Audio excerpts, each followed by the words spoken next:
Welcome back to Berm Peak. We're not on Berm Peak right now. We're at Cane Creek. We're gonna do sort of a little factory tour, but I'm really just trying to gain access to their torture chamber where they test bike parts. They see how they perform, and they also try to break them to see how they can make them stronger. I have some parts with me that I want to test. So without further ado, let's get in there.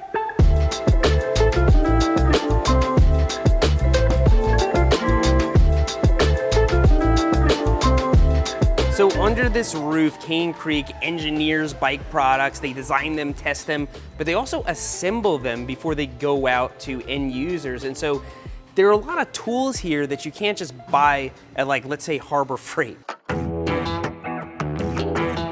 So they have to actually build and design tools that are used for doing the jobs here. For instance, when installing the can on a shock, you can do it by hand, but it's really, really difficult. Rufus does it by hand. You ain't a man if you can't can.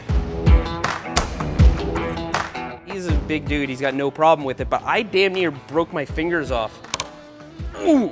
And so they have a can smasher. The can smasher is made for smashing the can on. It's just basically a custom-made piece of metal. That's just one of the many tools that they use here to just put stuff together.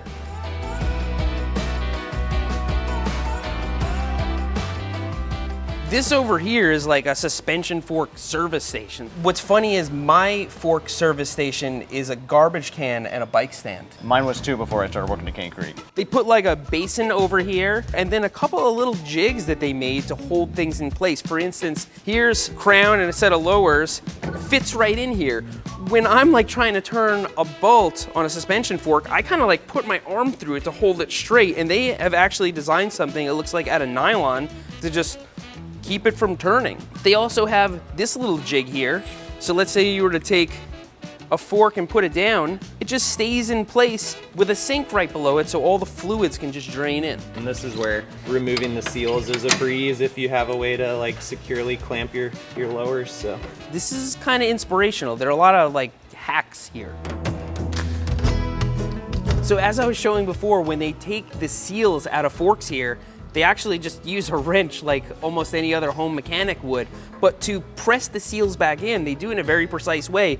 They use this press, which looks like it was made in the year of the flood. This is seriously old, but heavy and reliable. And they put the wiper seals in here and they press it down and it goes evenly into both lowers. Now, considering every Helm suspension fork comes out of this facility, if you have one, seals were actually pressed in with this exact press, this press that I'm touching right here. And so we are all connected to this press, I guess, through that. So I've seen Jack, like, he's waiting in front of this office, he's waiting in front of that office. He's like obsessed with the offices. What? Shouldn't he be like laying in a dog bed or like? So Jack's a super good salesman, and what he does is he goes around office to office begging for treats and is usually pretty successful with his hit rate. That makes sense.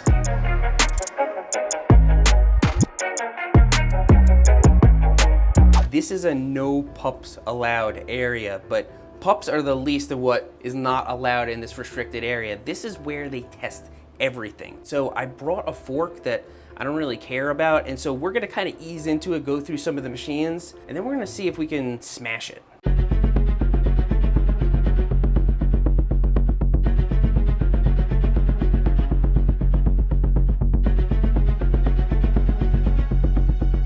What does this thing do? That is an electromagnetic dyno. So it can run dampers up to 160 inches a second. So this is where you get the data so you know what this is doing compared to, like, let's say your competitors or compared to an earlier iteration or everything like that. Right. Ah! Wow, that makes it hot. Damn!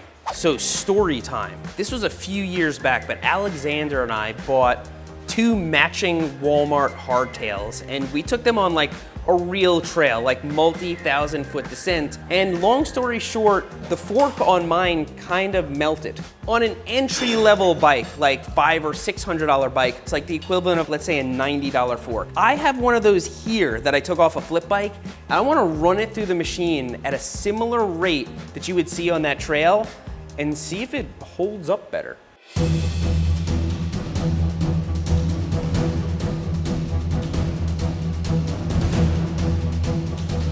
So predictions. I think it's gonna do fine. There's 10 inches a second. Okay. We'll go up to 50. What do you think? Yeah, 50. Here we go. Pretty fast, pretty standard fork speed. 100. Does it go higher than that? All right, hold on.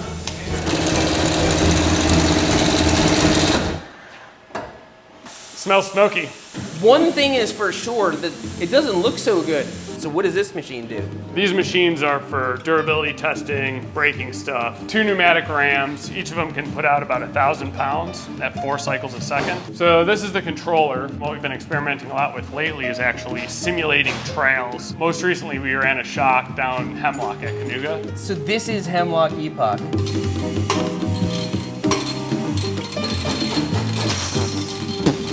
So that is like exactly Hemlock Epoch Trail as it was on the day that you guys kind of rode it. Yeah. Now the question is, how do you get the trail into the computer? So we have a data logger. You Okay. can see it right here on this gravel bike. We were doing it for our stem testing bike. So it just goes on the bottle cage pulse, logs everything, and they come back into work the next day like, here's Hemlock There you Epoch. go. Yep. So you test it in here, and then once it's safe to ride, the actual engineers are going out on their bikes and riding them. Yep. That's pretty cool. I mean, I see like rope, weights. I see exactly how a guillotine is constructed up there. The only thing that's missing is a big like axe blade. You crank this up, and you pull this rope, and this thing comes down and hits your fork. Whoa, this is super heavy. Yes, 50 pounds. So the helm will drop max height, it's about 5 feet above the fork, down on the axle about 10 times. Let me make my prediction, you make yours. So again, this is not a bad fork, but it's a cheap fork. And it's extraordinarily heavy. Like when you picked it up, you were like, holy, heavy. I can't believe Yeah. how heavy this thing is. It's just made with tons of heavy metal. It's gonna be plenty strong. So my prediction is that this $90 fork is gonna perform similarly to an $1,100 fork in the drop test. What do you think? It's gonna break.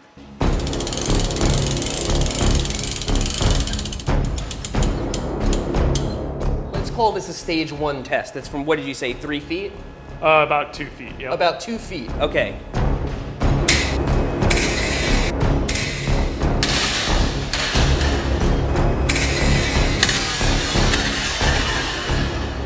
I think it might have bent a little bit. You know, we can see the permanent deformation It's permanently bent. down. It was 410. Okay. So my prediction's not going so well. So I say we just go straight to max height. All right, thumbs away.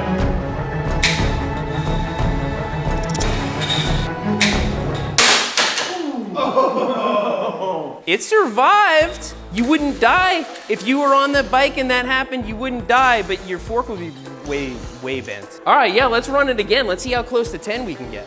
All right. Ooh.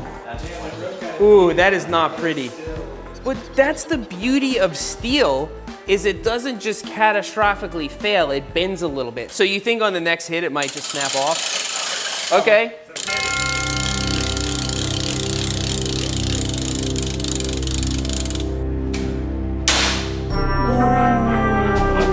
This broke. Yeah, you think that's curtains for that fork? I think we could bend it back and run it. Yeah? I think the sear tube's fully Yeah, I snapped. think you might be right. You might be right about that. Ooh! Ooh, ooh, that doesn't look good at all. I'd say that's it. Yeah, I'd say that's it. You know what's interesting is that, oh no, it also failed here. It failed everywhere. But you know what? The theoretical rider that would have been on it, hopefully after the first hit, they would know to stop. Yeah, you'd And they think. would have survived. So from a rider safety standpoint, not so bad, but from a not breaking in half standpoint, not so good. So I was wrong. I'm a little disappointed. But yeah, we got to smash some stuff.